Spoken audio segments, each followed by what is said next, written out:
गणित अक्सर हमें लगता है कि ये सिर्फ नंबरों, फॉर्मूलों और समीकरणों का एक बहुत ही उलझा हुआ सा जाल है ना?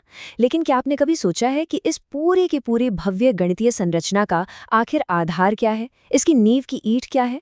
तो चलिए आज इसी गहराई में उतरते हैं। इस खास एजुकेशनल विश्लेषण में हम गणित के सबसे मौलिक ईंट यानी समुच्चय सिद्धांत या सेट थ्योरी को डिकोड करने वाले हैं। ये एक ऐसा कमाल का कॉन्सेप्ट है जो ज्यामिति से लेकर प्रायिकता तक हर जगह अपनी जड़ें जमाए हुए है। तो बिना किसी देरी के इस सिद्धांत के सफर पर निकलते हैं। महान गणितज्ञ G.H. हार्डी का ये कोट जरा ध्यान से सुनिए। यह हमें साफ साफ बताता है कि समुच्चय सिद्धांत कोई मामूली सा टॉपिक नहीं है। इसका एक बहुत ही भव्य और ऐतिहासिक वजन है। ये एक ऐसा ढांचा है जो समय की हदों को पार कर जाता है, जो गणित के बिल्कुल प्राचीन विचारों को हमारी आज की मॉडर्न सोच के साथ बड़ी ही खूबसूरती से जोड़ता है। तो अब सवाल ये है कि इस शानदार विचार की शुरुआत आखिर हुई कहाँ से? मिलिए जर्मन गणितज्ञ जॉर्ज कैंटर से 1870 के दशक में। जब वो त्रिकोणमितीय श्रेणी के कुछ सवालों को सुलझा रहे थे, तब उन्होंने पहली बार इस समुच्चय सिद्धांत का विकास किया। मतलब ये कोई रातों रात खोजी गई चीज नहीं थी, बल्कि जटिल समस्याओं को सुलझाने के एक तरीके के रूप में इसका जन्म हुआ, जिसने देखते ही देखते पूरे गणितीय ब्रह्मांड को ही बदल कर रख दिया। एक तरह से ये एक गेम चेंजर साबित हुआ। हमारे आज के इस विश्लेषण का रोडमैप कुछ इस तरह से रहेगा। हम शुरुआत करेंगे समुच्चयों की नींव से, फिर देखेंगे उनका निरूपण कैसे होता है, उनके विभिन्न प्रकार क्या है, उपसमुच्चय क्या बला है, और अंत में हम समुच्चयों पर होने वाली संक्रियाओं को समझेंगे। चलिए तो सबसे पहले बात करते हैं हमारी नींव यानी गणितीय समुच्चय या सेट्स। आइए बिल्कुल सटीक तरीके से समझते हैं कि आखिर हम यहाँ किस चीज के साथ काम कर रहे हैं। देखिए, यहाँ सबसे कैच करने वाला पॉइंट ये है कि समुच्चय सिर्फ कोई भी रैंडम कलेक्शन नहीं है। ये वस्तुओं का एक सुपरिभाषित या वेल डिफाइंड संग्रह है, क्योंकि गणित में कंफ्यूजन या अस्पष्टता के लिए कोई जगह नहीं होती। जैसे अगर मैं कहूं दुनिया के 5 सबसे शानदार गणितज्ञों का संग्रह, तो ये कोई सेट नहीं है, क्योंकि शानदार होने का क्राइटेरिया हर किसी के लिए अलग अलग हो सकता है, राइट? लेकिन अगर मैं कहूं 10 से कम विषम प्राकृत संख्याएं, तो हाँ, ये एक सेट है। इसके अवयव बिल्कुल फिक्स हैं, 1, 3, 5, 7 और 9, कोई डाउट ही नहीं है। अब गणित की इस दुनिया में कुछ ऐसे मानक समुच्चय हैं जो बिल्कुल वीआईपी की तरह हैं। ये वो बेसिक कलेक्शंस हैं जिन्हें पूरी दुनिया मानती है। n का मतलब प्रकृत संख्याएं, z यानी पूर्णांक, q परिमेय संख्याओं के लिए और r वास्तविक संख्याओं के लिए। आसान शब्दों में कहें तो ये हमारी गणितीय शब्दावली की वो ABCD है जिसके बिना आगे की बात समझना नामुमकिन है। अब आते हैं अपने दूसरे पड़ाव पर, समुच्चयों का निरूपण। अब जब हमें ये क्लियर हो गया है कि सेट्स क्या होते हैं, तो सवाल ये उठता है कि भाई इन्हें कागज पर लिखा कैसे जाए। यहाँ हमारे पास 2 बहुत ही काम के तरीके हैं। बाईं तरफ देखिए, इसे कहते हैं रोस्टर फॉर्म। ये बहुत ही सीधा और सिंपल है। बस उन घुंघराले ब्रैकेट्स यानी कर्ली ब्रेसेस के अंदर एलिमेंट्स की लिस्ट बना दीजिए, जैसे 1, 2, 3। लेकिन जरा सोचिए, अगर लिस्ट बहुत लंबी हो तो ऐसे में काम आता है दाईं तरफ वाला सेट बिल्डर फॉर्म। इसमें हम एक एक एलिमेंट को लिखने के बजाय सीधा वो रूल या प्रॉपर्टी लिख देते हैं जो उस कलेक्शन को डिफाइन करती है। दोनों का मतलब एक ही है, बस देखने का नजरिया अलग है।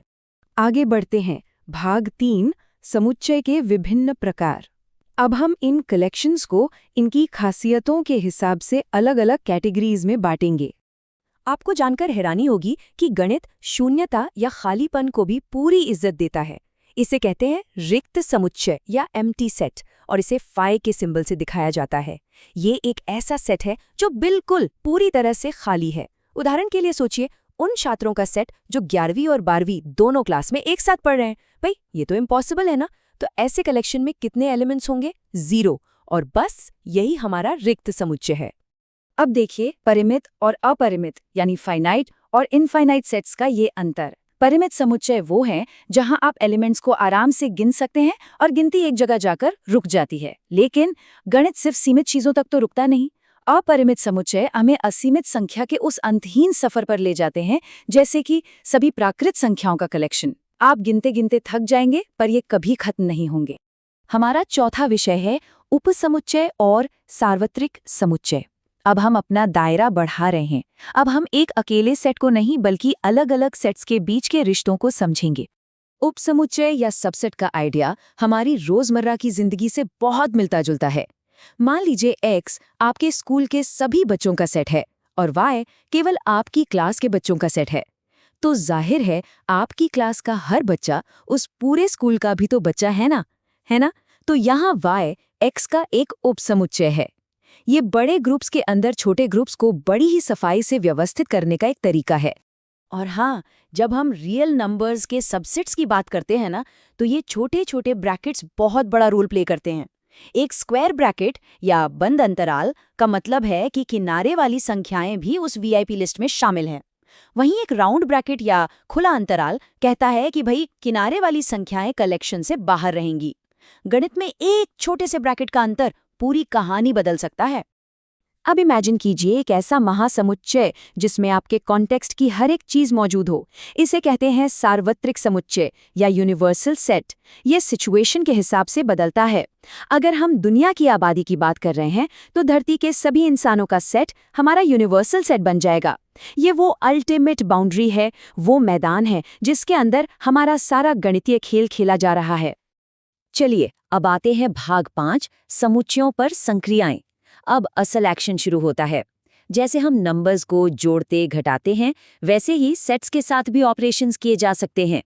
तो सोचिए क्या होगा जब हम दो बिल्कुल अलग-अलग सेट्स को आपस में मिला दें। गणित की भाषा में इसका क्या मतलब निकलेगा? इसे कहते हैं सम्मिलन या यूनियन। वो बड़ा सा यू वाला सिंबल देखा है ना? ये यूनियन दो सेट्स को एक साथ मर्ज कर देता है। जो ए में है वो भी नए सेट में आएगा, जो बी में है वो भी आएगा, और जो दोनों में कॉमन है वो भी आएगा। लेकिन ध्यान रहे, सिर्फ एक ही बार। इसे इस रियल वर्ल्ड एग्जाम्पल से समझते हैं। मान लीजिए X आपके स्कूल की हॉकी टीम है और Y फुटबॉल टीम है। इन दोनों का यूनियन X यूनियन Y हमें उन सभी बच्चों की लिस्ट दे देगा जो कम से कम एक स्पोर्ट तो खेलते ही हैं।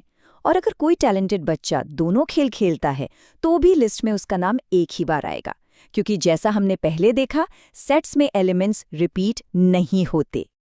अब यूनियन का बिल्कुल उल्टा आता है, जिसे हम कहते हैं सर्वनिष्ठ या इंटरसेक्शन। ये बहुत चूजी है। ये सिर्फ उन्हीं अवयवों को फिल्टर करता है जो दोनों समूहों में कॉमन है।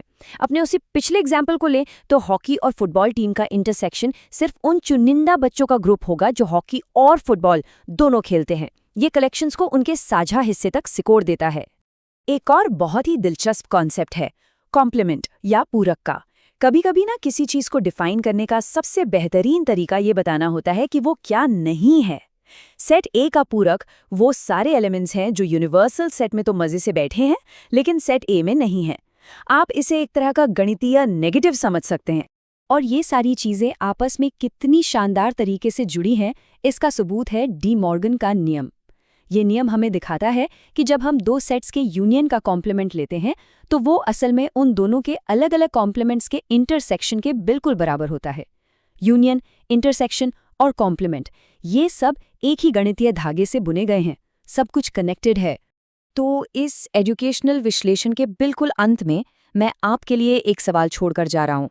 जरा सोचिए, अगर एम्प्टी सेट हर सेट का सबसेट है और यूनिवर्सल सेट में सब कुछ शामिल है, तो 1 से 10 तक की संख्याओं के एक बहुत ही साधारण से दिखने वाले कलेक्शन के अंदर भी कितनी सारी अनंत संरचनाएं चुपचाप छिपी हुई हैं।